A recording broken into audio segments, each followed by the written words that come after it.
এতদিনের তুলনায় এখন তো রমজান শেষের দিকে, রমজান করতে করতে শেষ হয়ে যাচ্ছে। তো এতদিন গত বছর তুলনায় আমাদের এবছর ব্যবসা বাণিজ্য খুবই খারাপ, মন্দ অবস্থা, ভালো হয় নাই, ভালো হচ্ছিল না। কিন্তু আজকে লাস্ট পর্যায়ে এসে আজকে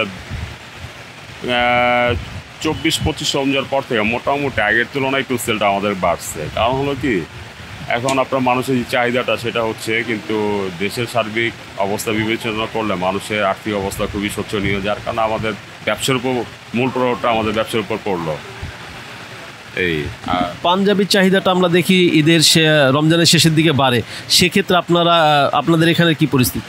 হ্যাঁ হ্যাঁ, এটা আমাদেরও হয়। আমাদের প্রতি বছরই আপনার রমজান শেষের দিকে চাহিদাটা বাড়ে, কারণ এটা হচ্ছে একটা লাস্ট আইটেম, শেষের প্রয়োজনীয় জিনিস। তো হ্যাঁ, হচ্ছে আস্তে আস্তে চাহিদা বাড়তেছে। নতুন কোনো ডিজাইন বা নতুন কোনো পোশাক এসেছে? আমাদের এইগুলো হচ্ছে আমাদের নিজস্ব প্রোডাকশন, নিজস্ব কারখানা। আমাদের এখানে যা আছে ম্যাক্সিমামই হচ্ছে আপনার নিউ কালেকশন। আমাদের প্রতিদিন নতুন নতুন কালেকশন ডিজাইনগুলি আমরা এখানে দোকানে ইন হয় প্রতিদিন। আপনাদের নিজস্ব ব্র্যান্ড বললেন, আপনাদের ব্র্যান্ডের নাম? আমাদের ব্র্যান্ডের নাম হচ্ছে হলো আল সুলতান। চাপ পাচ্ছেন কেমন? বেচাকিনি চাপ আলহামদুলিল্লাহ বেচাকিনি আছে, তবে গত বছরের তুলনায় একটু বেচাকিনি এবছর কম। গত বছর অনেক চাপ ছিল, এবছর বেচাকিনি আল্লাহর রহমত ভালো, তবে গতবারের তুলনায় কম। তবে যেই বেচাকিনি হওয়ার কথা শেষ সময়ে ওই রকম বেচাকিনি হচ্ছে না। ঠিক আছে, কাস্টমার খুব কম। কারণগুলো নিজেও জানি না ভাইজান, ঠিক আছে, আমি নিজে বলতে পারলাম না কারণগুলো কি হচ্ছে। তবে এই এরিয়াটা হচ্ছে আপনার, আমাদের যে এরিয়াটা আছে, এরিয়াটা আপনার আগে একটা ফ্যামিলির জন্য অনেক পাঞ্জাবি নিত, 20টা 30টা করে 40টা করে পাঞ্জাবি নিত যারা যারা, ওই রকম সেলটা হচ্ছে না। খুচরা সেলটা হচ্ছে এবার বেশি, 1 পিস 2 পিস এরকম সেলটা হচ্ছে বেশি। এটাই আমরা রমজানের শেষের দিকে এসে দেখি পাঞ্জাবির সেলটা একটু বেড়ে যায়, চাপটা বাড়ে। এবার কি ব্যতিক্রম নাকি শেষের দিকে এসে চাপ বেড়েছে কিছুটা? চাপ বেড়েছে, তবে গত 2-4-5 বছরের তুলনায় কম আর কি। এইটাই চাপ, মানে প্রথম থেকে শুরু করে শেষ পর্যন্ত একটু চাপ বেশি আর কি। এখন গত এই সপ্তাহের মধ্যে 4-5 দিন ধরে একটু চাপ যাচ্ছে আর কি। পণ্যের মান এবং দামের ব্যাপারে যদি একটু জানতে চাই, এবার কি দাম বেড়েছে আগের চেয়ে?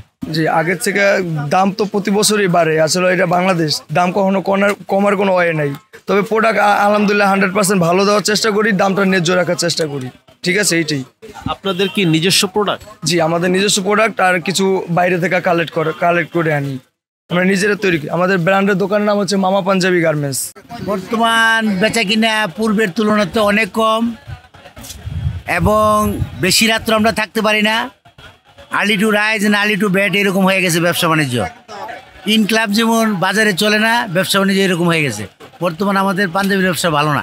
বিশেষ করে আমি যে প্রতিষ্ঠানে আছি, পূর্বের চেয়ে অনেক কম ব্যবসা বিক্রি, এবং কাস্টমার খুব কষাকষি করে দাম নিয়ে। যে কোস্টিং মনে করেন 1000 টাকা বলে 800-700, মানে লো প্রাইজে মাল বেচতে হয়। আমরা দেখতে পাচ্ছি কাস্টমারের অনেক চাপ রয়েছে। কাস্টমার আছে, কিন্তু কাস্টমার বেশি দামাদামি করতেছে, চাপাচাপি করতেছে, আর মানে আপগ্রেড খুঁজে, খালি আপগ্রেড। চাকচক্যের প্রতি মানুষের বেশি আকর্ষণ।